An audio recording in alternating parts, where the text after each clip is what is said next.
Coming up, learn what a potential ban of the social media app TikTok means for free speech. Then see how AI is being used in the classroom. Finally, take a look how UNO alumni are reinventing sports media in Nebraska. All this and more from Omaha News. Good afternoon, I'm John Stanton. And I'm Jenna Jansen. TikTok, the wildly popular social media platform, is under fire as governments around the world contemplate banning it over national security concerns. Reporter Jenna Jansen digs into the concerns around government censorship over social media. Representatives approved a bill on March 13th banning TikTok unless its parent company ByteDance sells it. This decision is due to worries ByteDance shares user data like browsing history and biometric information with the Chinese government. Omaha TikTok creator Liam Kaiser says politicians' methods on solving the issue could be done another way. The wrong way to go about solving a problem.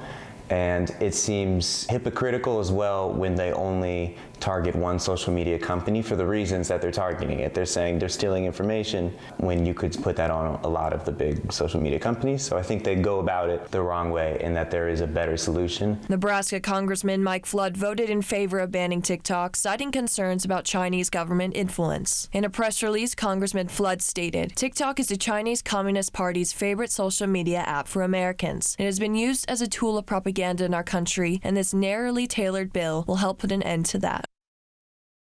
As the United States deals with the potential of a TikTok ban over national security risk, experts are wondering whether or not this will be the only foreign app on the chopping block in the near future. University of Nebraska Omaha assistant professor and emerging media researcher Dr. Chad Owsley says the implications from the ban could be worse than the ban itself. Then every other company that comes up in its wake will have the threat of that happening to them too. And then the government will have that control over the flow of information, which is what the First Amendment was in place to protect. The bill, H.R. 7521, is currently pending on actions from the Senate. According to the Pew Research Center, a third of U.S. adults say they use TikTok, with about half of adults admitting they have never posted a video of themselves on the app, but still use it. Baltimore's Francis Scott Key Bridge collapsed after a container ship lost power and rammed into the bridge early Tuesday, sending vehicles plunging into the water. A recovery effort has resumed Wednesday morning, with divers searching for 6 construction workers who are still unaccounted for. At least 8 people went into the water after the bridge collapsed. 2 were rescued, but the other 6, part of a construction crew that had been filling potholes on the bridge, are missing and presumed dead. The cargo ship called Dolly lost power and issued a mayday call shortly before it rammed the bridge. The U.S. Coast Guard boarded the vessel Wednesday to collect evidence about the exact circumstances of the crash. The collapse is diverting shipping and trucking around one of the busiest ports on America's East Coast, creating delays and raising costs in the latest disruption to global supply chains. In today's interconnected world, the internet has revolutionized the way we access information and engage with diverse viewpoints. With the rise of personalized algorithms, individuals are increasingly served content tailored to their interests and beliefs. Reporter Dayton and Sarah takes us to explore this topic. Some believe the internet makes it more difficult for us to understand different viewpoints, such as religious background. UNO Religious Studies Professor and Department Chair John Lydon says modern media has changed the once-before shared narrative. Tremendous divisions in America today, where people don't even believe each other and have their own versions of the facts, etc. It's largely the result of the internet and modern media. According to data from Box Office Mojo, religiously themed movies have consistently performed well at the box office. With this in mind, Lydon says that major films often have underlying religious themes. We're in a very interesting period today, I think, because in some ways we're diverse religiously, we understand religion better, and major films often don't want to focus too much on religion, or they focus on it very generically. And so in that way, people think that religion isn't in the movies, but it actually is. According to a 2019 survey conducted by the Pew Research Center, about 66% of U.S. adults said they were either fans of or had watched Star Wars, a franchise that heavily incorporates elements of spirituality and mythology. This statistic suggests that religious themes resonate with a significant portion of the population, even within the realm of popular culture. While acknowledging the influence of media on culture, devout Christian Rachel Sheridan emphasizes that it's not an all-encompassing force shaping everyone's beliefs and behaviors. So, if your culture is influenced by every culture is influenced by certain media, yeah, but do I think that America in general is just getting influenced by media? Like, is media this giant evil force? Yes. But is it an evil force that is influencing everybody? No, I don't believe so. Overall, it's safe to say that the media influences our perspectives, but ultimately it's up to us to interpret and believe. While the internet and modern media may contribute to divisions and shaping cultural narratives, the presence of religious themes in popular culture suggests a continued resonance and exploration of spirituality among audiences. As society navigates these influences, individuals like Rachel Sheridan remind us of the complexity of cultural dynamics and the varied ways people engage with media. Dayton, do you have any information on the overall impact social media has within the country? Yeah, according to a 2021 survey by the Pew Research Center, about 64% of Americans say social media has a mostly negative effect on the way things are going in the country today, reflecting concerns about the impact of online platforms on societal dynamics and viewpoints. Thanks, Dayton. Coming up next on Omaha News, we'll explore how AI is being used in the classroom. Then we'll show you UNO alumni are changing sports media in Nebraska.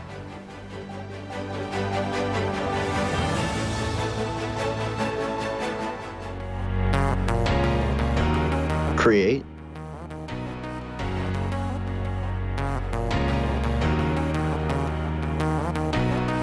perform,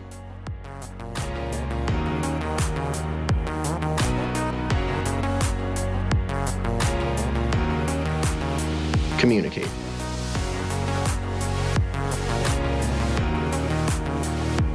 College of Communication, Fine Arts, and Media. Nearly 3,000 student athletes competing in 19 varsity sports from 9 institutions.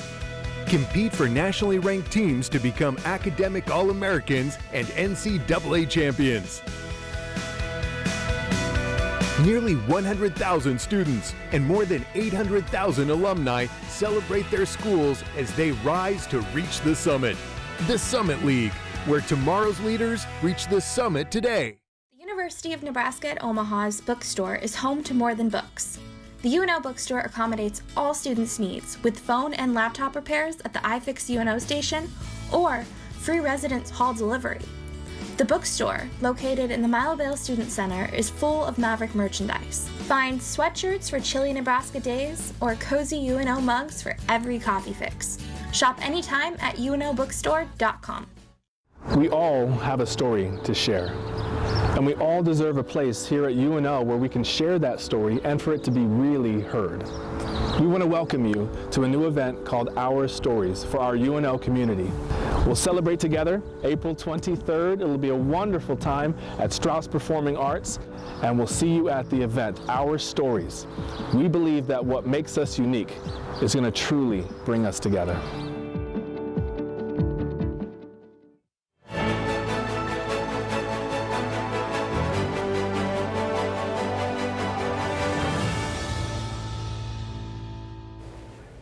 As artificial intelligence technologies become more advanced, both students and educators decide their level of interaction.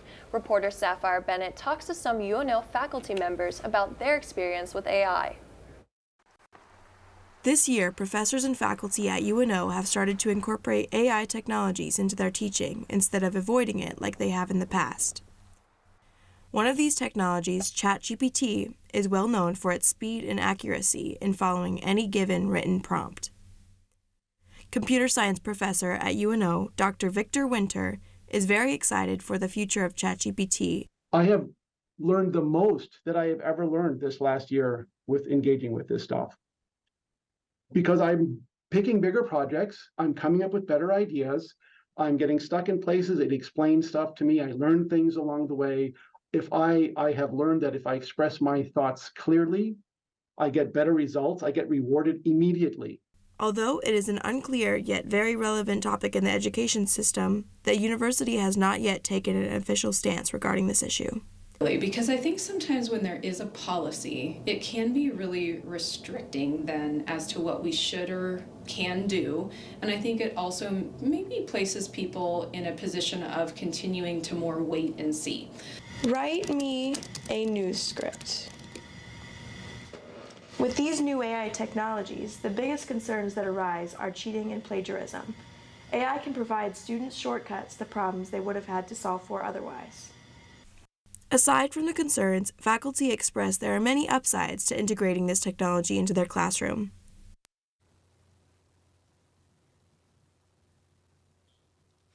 AI technologies, specifically ChatGPT, are being integrated into higher education everywhere, using it to lessen the workload of educators so they can focus on more quality student interaction.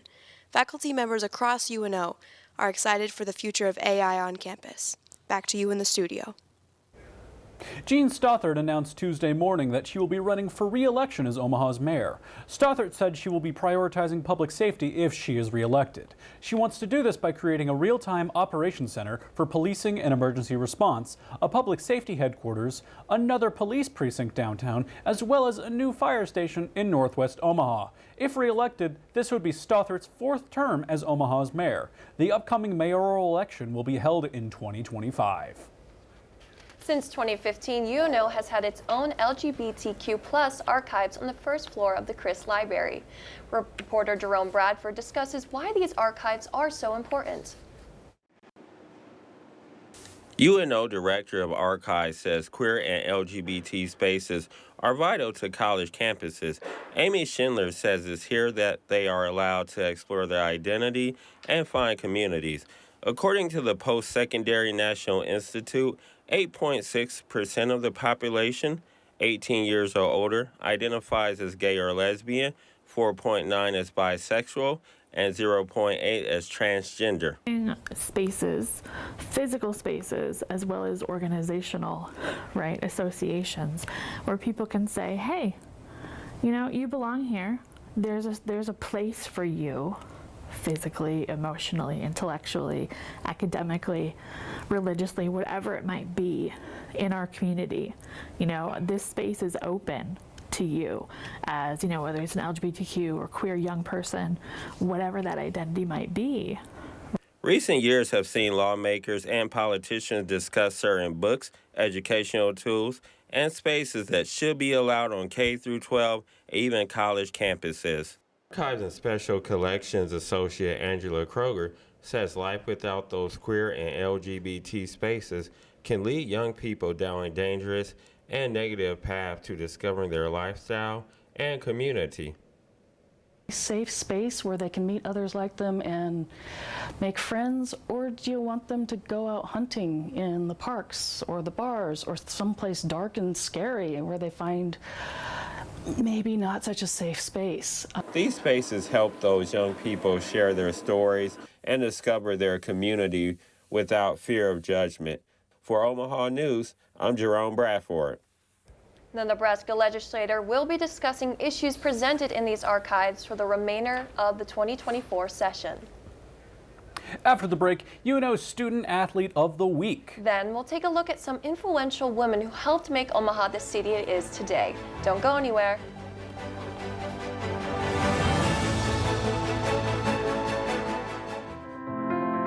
The media landscape is vastly different from the past. Conglomeration and consolidation have changed the skill sets required to succeed.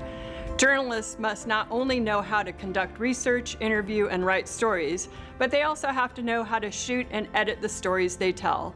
Likewise, creative media professionals must know how to interview, research, and write the stories they shoot and edit.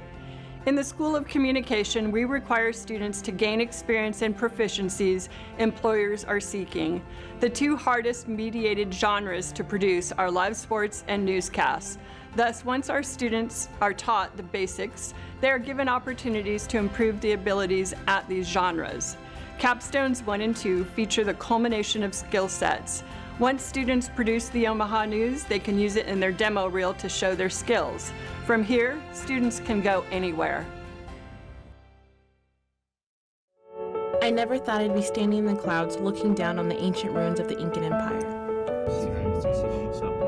I never thought I'd live among the street artists in Valparaiso.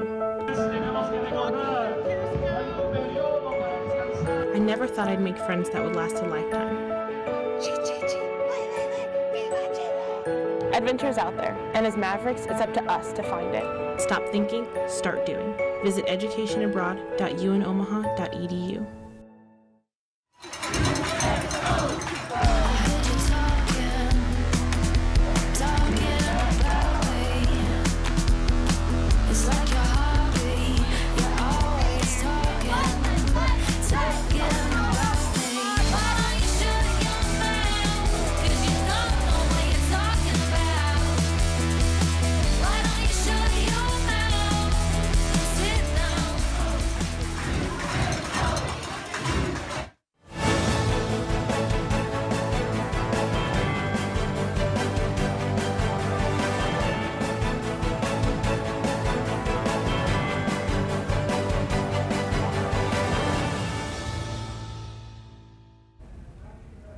This is Omaha Sports. We'll share the latest sports scores, triumphs, and stories you won't see anywhere else.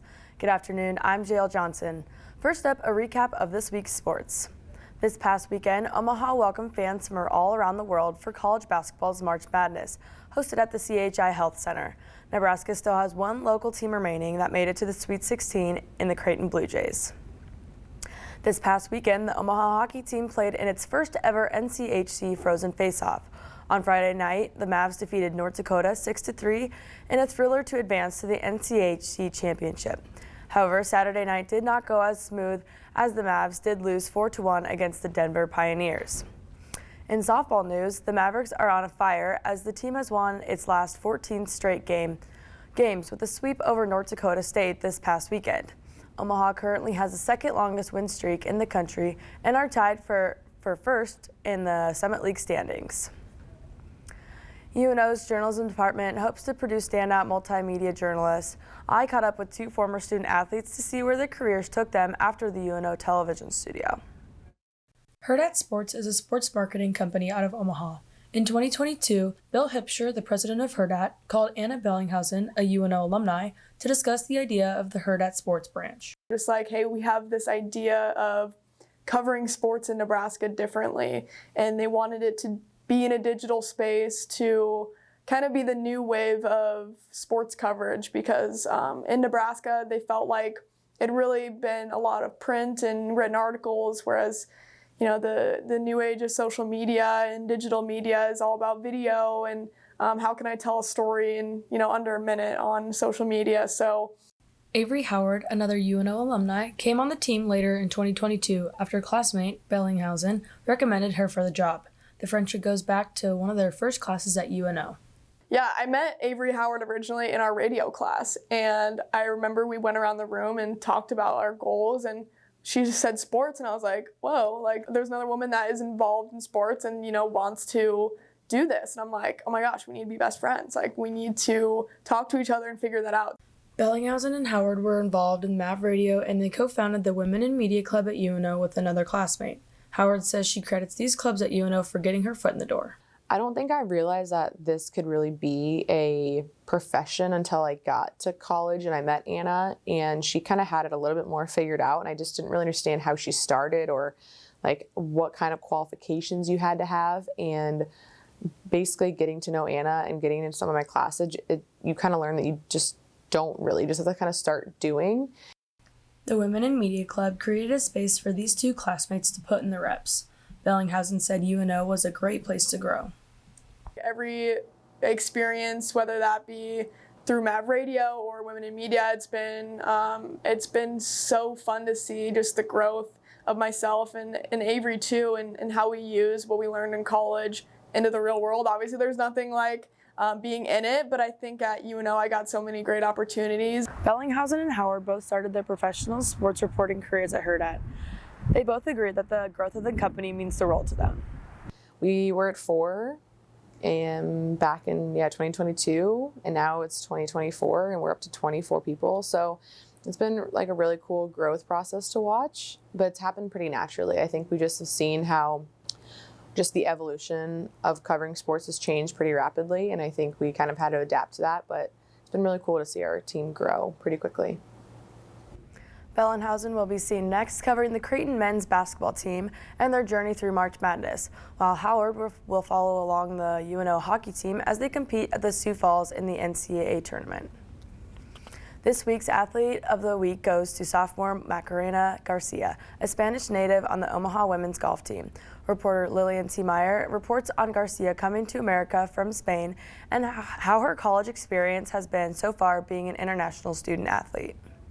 Macarena Garcia from Salamanca, Spain, is one out of 15 international student athletes in the Summit League for women's golf. She holds the record for the best 54 holds tournament in program history at UNO and is currently playing her second year as a Maverick. During her recruitment journey, Macarena says she was attracted to UNO because of their engineering program as well as the coaches giving her confidence. The engineering program is really good known in Omaha. So that was my first attraction, but obviously the coaches gave me so much confidence by video calls, the emails that we had. So I felt like I was gonna be really good to take care of. Macarena is a leader on and off the course. She has incredible work ethic that allows her to compete the best she can. International student athletes can be common at a Division I level for their skills in a specific sport. Head coach Victoria Grasso says for her recruiting, she looks for players from all over and girls who are not just good golfers, but good teammates as well. Our big thing isn't necessarily where you're from, but it's what kind of fit would it be for us. So we look for talented golfers, but also girls that are going to be good teammates, good in the community. They work hard in the classroom. So we're not necessarily looking for where you are geographically, but how you're going to fit in with the culture that we're trying to build. Macarena Garcia is one of 2 players on the UNO women's golf team who is international. She plans to continue the season and end it on a high note. For Omaha Sports, I'm Lillian T. Meyer. That's it for sports this week.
There's a unique educational experience right here in Omaha. With access to top-rated programs, in-demand degrees, and a worldwide community of graduates, UNO prepares students for life, wherever it may lead. From Omaha to Italy to Uganda to Japan, Mavericks are working in communities around the globe.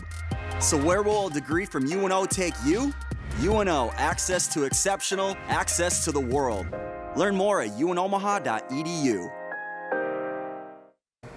Coming up in 5, 4, 3, 2, 1. Faded grass to a full.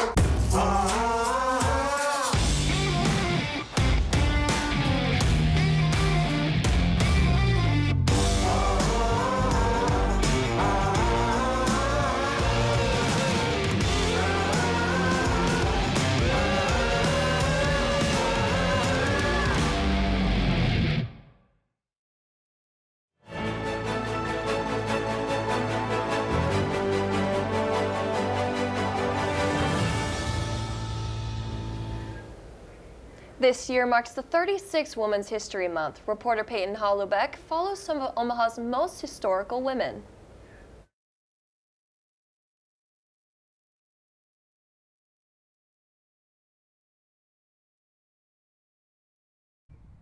Women's History Month means celebrating women's hard work and accomplishments on and off the history book page. the job most important yet often overlooked, being a mom. A woman that means a lot to me is probably my mother. She's been through a lot of hardships over the past year, and she's remained so strong throughout the whole situation, and she just has so much strength within her, and she's just a huge inspiration to me. Bollinger's mother, Amy, battled cancer this past year. Bollinger says the diagnosis was a lot for the family, as her mom is one of her best friends. It's her mom's strength and resilience throughout treatment that makes her mom her role model. The city of Omaha's history is full of strong women like Bollinger's mom, Amy. Historically known as a man's town, women of Omaha have fought hard against the status quo. Mildred D. Brown was one of these women who not only challenged traditional gender roles but also racial prejudice. Brown started Nebraska's first black female-owned newspaper, the Omaha Star, in 1938. Mrs. Brown published this paper as the good news newspaper. So we don't talk about police chases and what caught fire and whose dog chased the cat, but we talk about the more positive things in the community. Miss Brown's accomplishments in Omaha were heard far and wide as Lyndon B. Johnson declared her a Goodwill Ambassador to East Germany in 1965. Other notable women who left their mark on Omaha include Sarah Joslin. Married to George Joslin, Sarah used her and her husband's wealth to establish institutions like the Nebraska Humane Society, the Child Saving Institute, and the Visiting Nurses Association, and more. She took Omaha, from this rough and tumble small town and made it a thriving cultural place that people would want to settle and stay and raise families, that offered a lot of amenities that made this a special place, worth investing in. Sarah Joslin donated the Joslin Art Museum to the people of Omaha in honor of her late husband George in 1931. The museum will be reopening this year after they finish construction on their new addition on September 10th. She has a really beautiful quote about whether you're in coattails or overalls, everyone deserves access to the arts. So it's just like a beautiful legacy. No matter the role, these women had an impact on the community. This Women's History Month means celebrating these women that may be underappreciated for their contributions. For the Omaha News, I'm Peyton Hollebeck. From all of us at the Omaha News, happy Women's History Month. That's all for today. Join us again next week for more news and entertainment in the Heartland. From all of us here at UNO, thank you for watching.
For me, it's about understanding the process of communication and what we learn through that process. So something that you'll find within the School of Communication graduate program is that there is such a rich field of expertise. I can think of no other discipline where we spend so much time focusing on not just one side of the conversation, but all sides of the conversation. Not only do you get to work closely with other graduate students that come from all different walks of life, but you get to learn from graduate faculty that take those perspectives and help you grow yourself in a way that teaches you to be an academic, but also lets you be you in a really unique way. I chose UNL very specifically, not just because I live here, I'm proud to represent here, but because I thought their program offered strengths that I didn't see in other programs.